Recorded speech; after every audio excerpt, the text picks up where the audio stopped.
And I remember one blizzardy day driving down Ada Drive, and I said, it's too cold to run outside, and it's certainly too cold to stand outside on a football field to watch the Forest Hill Central Rangers play East Lansing in a blizzard.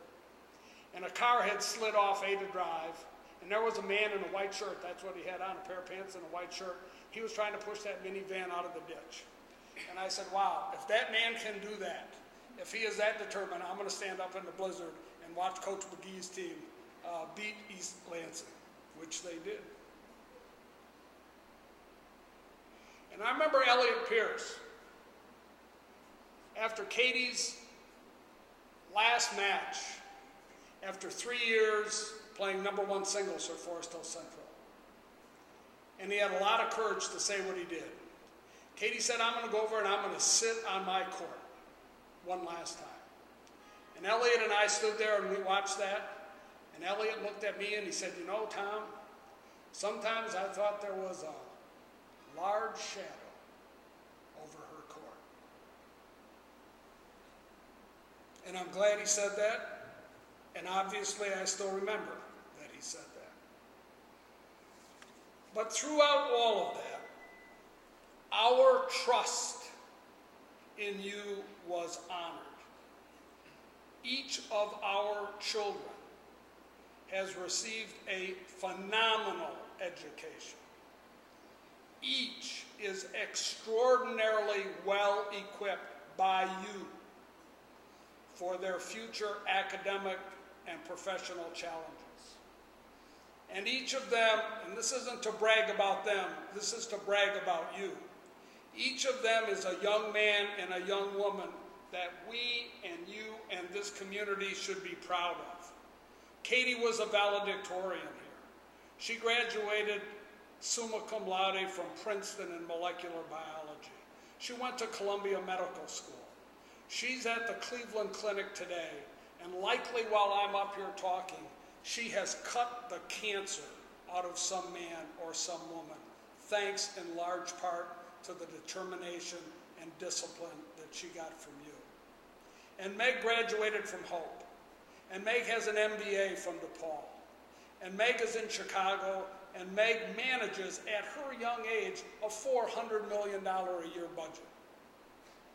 And Sean, who graduated with even a higher GPA than Katie, always dreamed of going to Notre Dame. And Sean's at Notre Dame, and he's a straight A student. And Brendan is sitting over there, and he played hockey all year, 40 hours a week, in the National Elite Hockey League. And he has a grade point average even higher than Sean's. And he's sitting there conflicted because he doesn't know whether to go to Notre Dame or to go to Cornell. And the public schools are financially strapped. I understand that. And public school teachers are sometimes criticized and often ignored because we all pretend to be too busy and too impersonal to stop and notice even the most exceptional effort. Well, that's why we asked you to come today, to say, stop, time out. Let's just all take a deep breath. Because while we entrusted our children to you, they relied on you. They relied on you to answer their questions. They relied on you to satisfy their curiosity. They relied on you to pass on your knowledge. And they relied on you to help them reach their goals. And we want to thank you.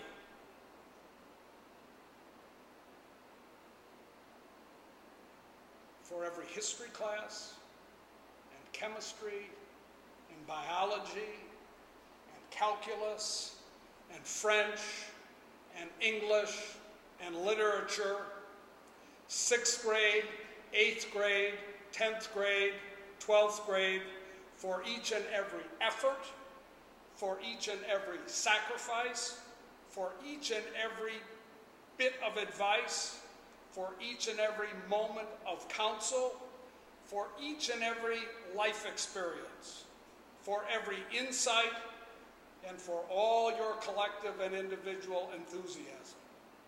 In the face of all the changes, some good, some bad, you were a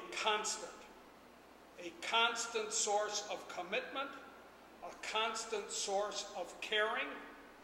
You were a constant beacon in their search for excellence, a constant beacon in their search, in their pursuit of their love of learning. And we're all in your debt. And you have given them gifts that they will have and cherish for the rest of their lives. Thank you.